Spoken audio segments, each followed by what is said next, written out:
Ngayong araw, dito naman pala kami sa aming binabaw kung saan meron kami kanyang-kanyang ginagawa. At ang ginagawa ng aking ina, sinusunog lang naman ang mga damong pinutol ko kahapon. Sa kadahilanang, meron kami kasi diyang ipagtatanim. At ito naman pala ang masipag kong ama na nag-aararo para pagtamnan ko pa ng mais. Kahit mahirap, amin yan tinitiis. Dahil naniniwala ako balang araw, makakamtan rin namin ang tagumpay naming inaasam. Yan lagi ang ating tandaan. Dahil naniniwala ako sa isang kasabihan, paghirapan mo sa ngayon, matatamasa mo rin yan sa habang panahon. Ang dami palang usok ng sinusunog ni mamang mga damo. Hindi naman yan siguro masama kasi hindi naman yan mga plastic. By the way guys, magbibikol naman pala ako. Aram ko yan ang gusto nyo. Sana gustuhin nyo rin ako. Charot lang. Uwi na pala ako guys, nagtatanong ng mais. Kung saan nang iwas talaga sa tatamo naman ko. Pero may biglang naglag sa isip ko na pag nagdaklo na sawa-sawa na naman ako sa ating kangungusap ng mais. Kaya kung ako sa inyo guys, magtanim naman kamong mais. Tapag gayon na kami mais, di ko barang kamo tatawan. Charot lang. Actually guys, pasil man sana talaga ang pagtanim ng mais. Tama ang nadungog nyo, pasil man sana pagsabyon. Talaga. Siyempre, kailangan nyo munang mag-arado ng tatamnan. Sunod, magana pa kamong binit. Kung wala kamong binit, unang itatanam nyo. Actually guys, sa mga oras na yan, buong natanglay na talaga. Pero dako choice, na kailangan ko alin tapos.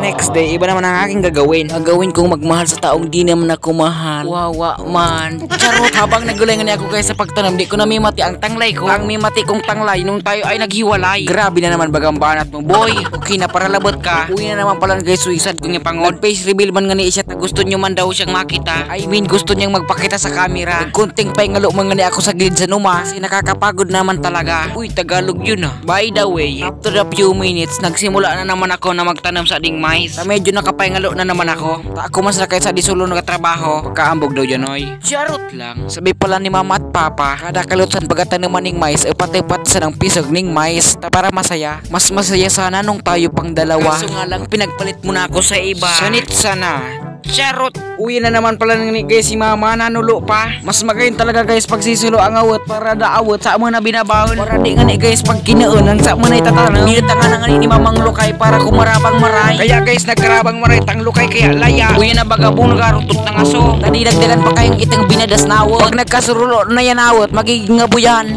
Kaniguan manoy. Uyan pa nga ni guys at dadagdagan pa ni mamang awot ang kastang sisulo. Para nga ning umasupang maray para madaling matunaw ang mga awot. Nag-change position pala ang aking videographer. Nag-video siyang parte dito sa itas para ipakita sa inyo ang kabuuan sa among na binabawl.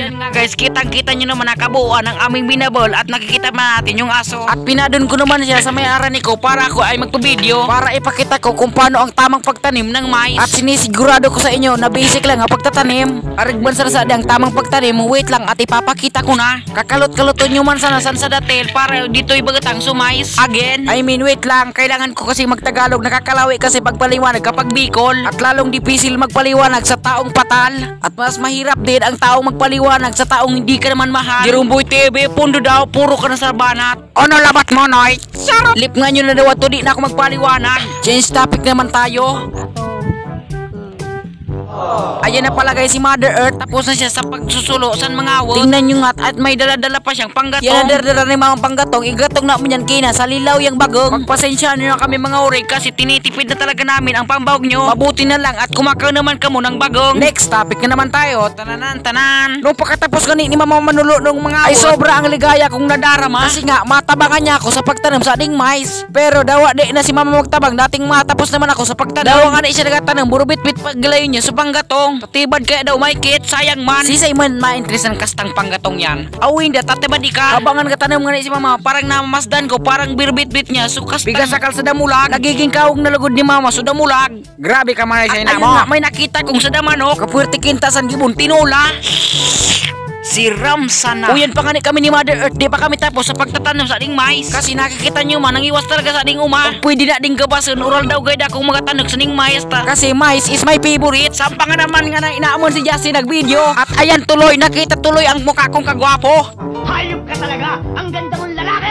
Pag nakatapos na nga kami ni Mama di sa ikadong pagtanom, dito naman kami ni Mama magtanom sa ikatlong paras. Itatanong na mo ni Mamang mais dito sa ikatlong paras is half-half. Ang ibig kong sabiyon is half yellow in half puti. Uyan baga guys, kita niya kung paano ako magtanom. Gigibon nyo man salang pangkalot ang sa inyong paa. At pag nakalot nyo na, saka nyo lalagyan ng mais. At sunod nyong gigibon, tatabunan nyo na ng daga.